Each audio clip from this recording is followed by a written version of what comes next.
अस्सलाम वालेकुम। आज हम इंशाअल्लाह ताला जो है इनकम्प्लीट रिकॉर्ड को ख़त्म करेंगे, क्योंकि इसकी वीडियोस मैंने छोटी कर दी थी ताकि आपको सहूलत हो। और आज हम वो इल्म जो आपने लास्ट वीडियो में सीखा है कि ग्रॉस प्रॉफिट रेशो क्या होती है, ग्रॉस मार्जिन क्या होता है, मार्कअप क्या होता है, इन तमाम चीज़ों को अगर आप समझ लेंगे तो आपको जितने भी क्वेश्चन आते हैं उसको सॉल्व करना आपके लिए मुश्किल नहीं होगा। और इसको आपने समझने के लिए मैंने आज इसके 2 क्वेश्चन इसमें लिए हैं और वो मैं आपको बोर्ड पे लिखकर उनको सॉल्व करूंगा। और उसका मुख्तलिफ है, एक ग्रॉस प्रॉफिट का है, एक मार्कअप का है, ताकि आपको पता चले कि इसको कैसे हमने हासिल करना है। आमतौर पर इसकी ज़रूरत पड़ती है जिस वक्त कंपनियाँ छोटी हों या कोई हादसा पेश आ गया हो, तो उस वक्त आपको इन्वेंट्री की ज़रूरत पड़ती है। और इन्वेंट्री होती है फिजिकल बेसिस पर, और फिजिकल बेसिस पे जो इन्वेंट्री होती है वो अवेलेबल हो तो अकाउंट होती है। अगर वो आग लग जाए, चोरी हो जाए, तो फिर तो वो गिनी नहीं जा सकती। उसका हम एस्टिमेट कर सकते हैं। उसका तरीका यह है कि जीपी प्रॉफिट मेथड, जीपी के मेथड या मार्कअप मेथड हम इस्तेमाल करते हैं। तो इस सिलसिले में मैं सबसे पहले एक सवाल लिख रहा हूँ आपके सामने, और उसमें जो अवेलेबल डाटा है वो मैं लिख रहा हूँ, वो आपने गौर करना है। और उसके बाद हम उसका जवाब इंशाल्लाह तलाश करेंगे। क्या है? सेल्स है 2 लाख,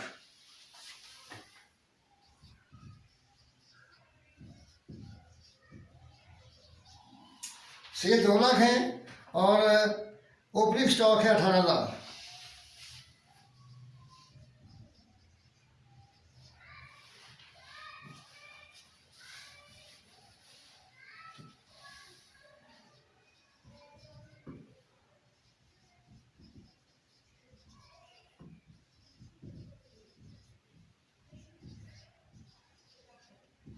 ये स्टॉक 18,000 है और परचेजेस हैं 1,62,000।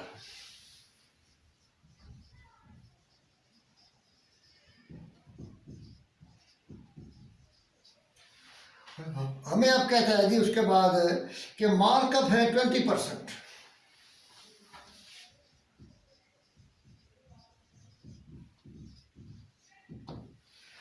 रिक्वायरमेंट क्या है? रिक्वायरमेंट ये है कि find out the closing inventory, closing stock required, find out closing stock. ये सवाल आपको आ सकता है, परचेज का भी आ सकता है, ये चीजें होगी। तो इसके सबसे पहला काम आपने करना, पहला स्टेप मार्कअप क्या होता है। इसमें आप लिखेंगे सेल्स, कॉस्ट और जीपी। मार्कअप लिखे 20%, यहां लिख दें, लिख दिया जी 20%। अब आप देखिए मार्कअप है तो इसका मतलब है कि 100 कॉस्ट है, तो एग्जाम वाला 120 होगी। हमारे पास मसला हल हो गया है। अब हमें देखना है कि इन 3 चीज़ों में किसकी अमाउंट गिवन है। अमाउंट गिवन है सेल की, कॉस्ट की गिवन नहीं है, जीपी की गिवन नहीं है। तो हम इससे क्या निकालेंगे? कॉस्ट निकालेंगे। तो कॉस्ट कैसे निकालेंगे? कॉस्ट का फॉर्मूला मैंने बताया था आपको, cost is equal to amount of sales divide by percentage of sales multiplied percentage of cost. तो अमाउंट ऑफ सेल है 2 लाख, परसेंटेज ऑफ सेल है 120 और परसेंटेज ऑफ कॉस्ट है 100। अमाउंट कितनी आती है?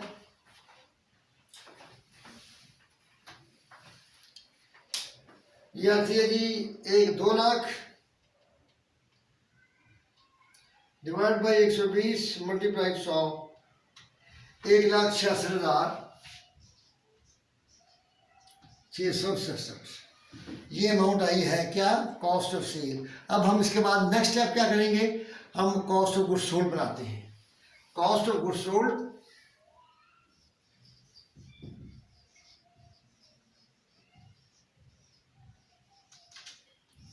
जो अवेलेबल डाटा है वहां पे लगाएं। और इसके बाद हम देखते हैं, सबसे पहले आता है ओपनिंग स्टॉक, वो है जी 18,000। परचेजेस वो आती है 1,62,000। तो ये हो गई जनाब 1,90,000।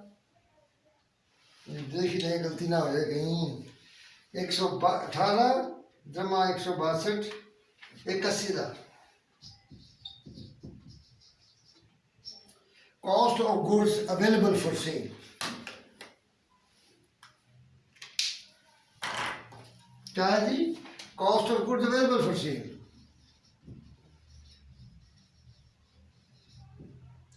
Available for sale. Ending inventory आती है जी, वो हमें रिक्वायर्ड है, हमें मालूम नहीं है। कॉस्ट ऑफ सेल हमने निकाली है 1,66,660। तो यह लगाएं और 13,333 ये आपका बैलेंसिंग फिगर है। ये क्या है? Balancing figure. और ये रिक्वायर्ड है तो आप इसे निकाल सकते हैं। ठीक है जी, इसमें कोई मसला नहीं है। आप ये डाटा आपके पास अवेलेबल है और ये आपने सबसे पहला काम ये करना है। जब ये कर लिया तो आपके पास कॉस्ट ऑफ सेल आ जाएगी। कॉस्ट ऑफ सेल से आप ये आपको याद रखना चाहिए कि मर्चेंडाइज इन्वेंट्री की कॉस्ट ऑफ सेल कैसे निकालते हैं। तो इसके बाद हम नेक्स्ट करते हैं ग्रॉस प्रॉफिट। अगर आ जाए तो फिर क्या करना है।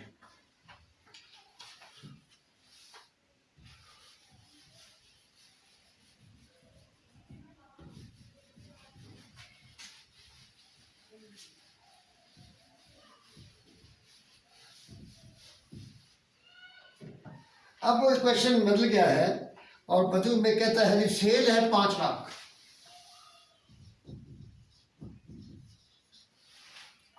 और परचेजेज है 3,50,000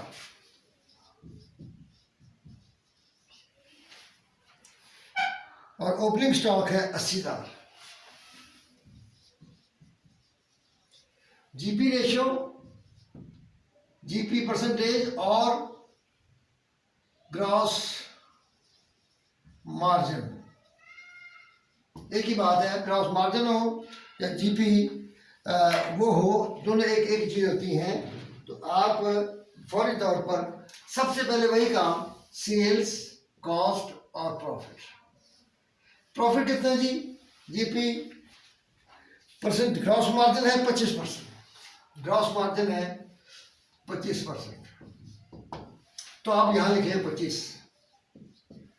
तो जब ये ग्रॉस मार्जिन है तो सेल्स हो, ये 75 होगी, तो मसला हल हो गया जी। अब आपको चाहिए cost of sale. Cost of sale का वही formula is equal to amount of sale जो गिवन है। इन तीनों में जो अमाउंट गिवन होगी, amount of sale divided by percentage of sale multiplied percentage of cost. तो हमारे पास अमाउंट है 5 lakh divided by percentage of cost. Sale है 100, परसेंटेज 75, 75। तो इसका मतलब ये है कि हम इसको आसानी से याद कर सकते हैं। 5 लाख 100 मल्टीप्लाई 75, 3,75,000 ये हमारी कॉस्ट आ गई है। अब हम कॉस्ट ऑफ सेल बनाते हैं। हमें वहाँ पे एंडिंग इन्वेंटरी मालूम करनी है, तो हम मालूम कर लेंगे। तो क्या है जी? ओपनिंग स्टॉक 80,000, परचेजेस 3,50,000, ये आ गई जनाब cost of goods available for cell.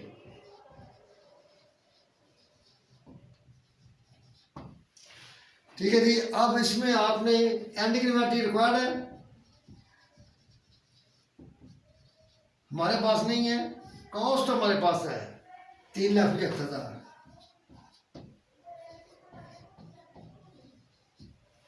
इसका मतलब ये है कि इसका डिफरेंस निकालें। 430 माइनस 375, 55,000 जो है ये आपकी एंडिंग इन्वेंटरी है।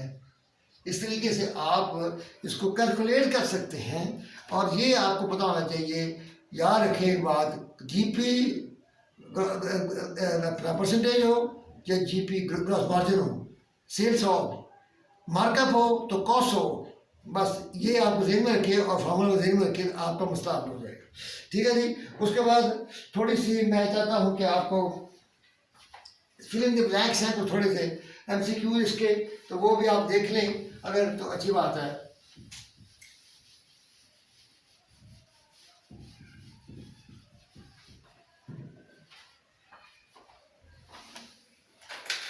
ये मैं आपको इनमें से चंद मैंने लिए हैं, और वो है मुखर्जी की बुक से, और उसमें एक फिल इन द ब्लैंक्स है, वो मैं करा रहा हूँ। देयर आर मैनी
देखिए ये लिखा हुआ है कि there are many businesses which do not maintain a set of books of accounts using different entry।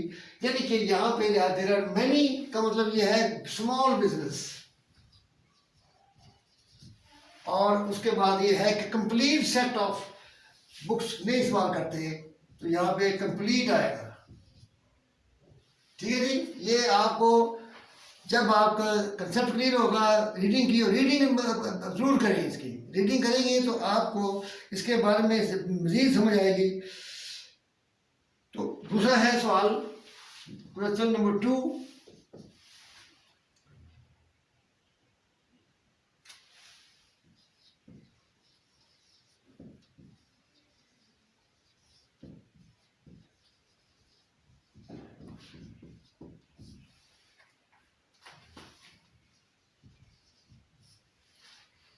Inexpensive and simple.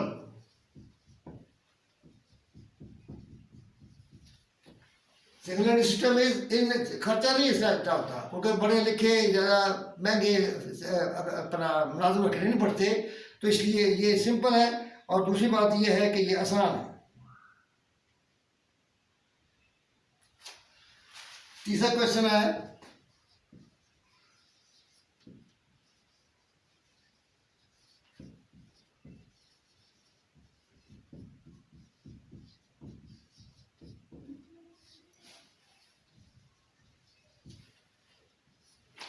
Single entry system invites, क्या कहती है? इनवाइट्स क्या कहती है?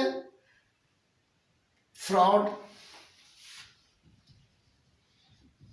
And misappropriation.